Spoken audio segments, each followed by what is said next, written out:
Hi friends, welcome to my channel. ഇന്ന് ഞാൻ ഉണ്ടാക്കുന്ന ഒരു പാവക്ക കൊണ്ടാട്ടം കേട്ടോ. ഇൻസ്റ്റൻ്റായിട്ട് പെട്ടെന്ന് ഉണ്ടാക്കാൻ പറ്റിയൊരു പാവക്ക കൊണ്ടാട്ടം. അതിനായിട്ടൊരു പാവക്ക കഴുകി വൃത്തിയാക്കി വെച്ചിട്ടുണ്ട് കേട്ടോ. പാവക്കയുടെ രണ്ട് സൈഡും ഒന്ന് നമുക്ക് മുറിച്ച് കളയാം. നമുക്കിത് റൗണ്ടിലായിട്ട് അരിഞ്ഞെടുക്കാട്ടത് എല്ലാവരും ഒരേ കനത്തിൽ വേണം നമ്മൾ അരിഞ്ഞെടുക്കാൻ. അല്ലെങ്കിൽ ഫ്രൈ ചെയ്യുമ്പോൾ പറഞ്ഞ വേവിൽ അതേപോലെ ആയി കിടക്കും. അപ്പം എല്ലാം ഒരേ കനത്തിൽ നമുക്ക് അരിഞ്ഞെടുക്കാം.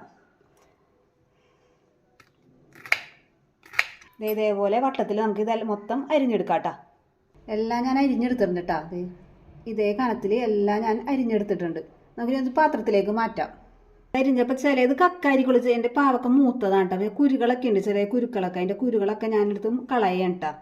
കക്കാണെങ്കിൽ കുഴപ്പമില്ല, ഇത് മൂത്ത കുരു കാരണമുണ്ടോ ഞാൻ അതൊക്കെ എടുത്ത് കളയണം. ഇതിൽ നിന്ന് പെറുക്കി കളയാം. കണ്ട, ഇതിനകത്തേക്ക് ആവശ്യമായ മഞ്ഞൾപ്പൊടി, ഒരു 1/4 ടീസ്പൂൺ മഞ്ഞൾപ്പൊടി ഇടുന്നുണ്ട് കേട്ടോ. ഞാൻ 1/2 ടീസ്പൂൺ മുളക് പൊടി.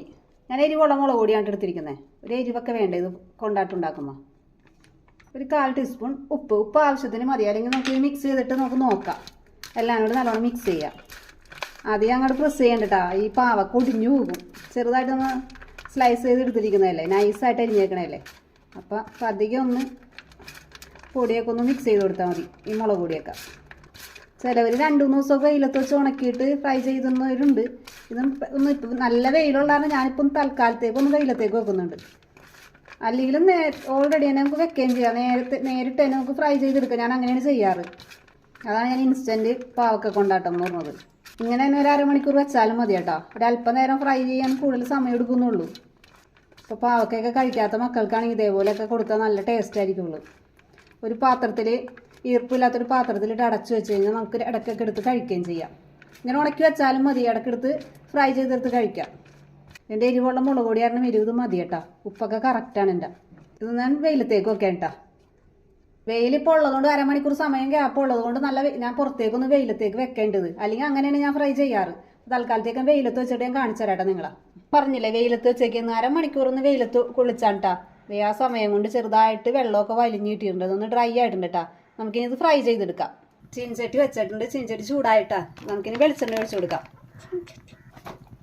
വെളിച്ചെണ്ണ ചൂടായി നമുക്ക് ഒന്ന് കറിവേപ്പില ഇട്ട് കൊടുക്കാം.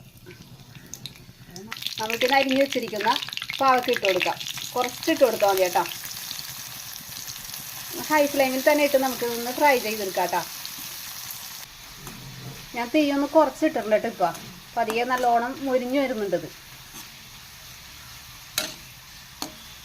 മുരിഞ്ഞ് വരാറാവുമ്പോൾ നമുക്ക് തീ ഒന്ന് കുറച്ചിട്ട് എടുക്കാം. അല്ലെങ്കിൽ കരിഞ്ഞു പോകും.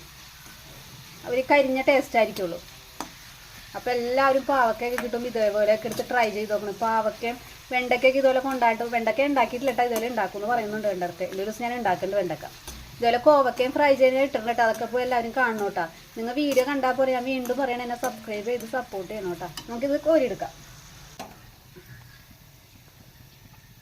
നല്ല സ്മെല്ല് വരുന്നുണ്ട് ആ പാവക്ക ഫ്രൈ ചെയ്തതിൻ്റെ. ബാക്കിയുള്ളതൊക്കെ ഇതുപോലെ ഞാൻ ഫ്രൈ ചെയ്തെടുക്കട്ടെ കേട്ടോ. എല്ലാ പാവക്കയും ഞാൻ ഫ്രൈ ചെയ്തെടുത്തിട്ടുണ്ട് കേട്ടോ. അപ്പോൾ എല്ലാവരും ടേസ്റ്റി ആയിട്ടുള്ള പാവക്ക കൊണ്ടാട്ടം ഉണ്ടാക്കി നോക്കണം. Okay, bye.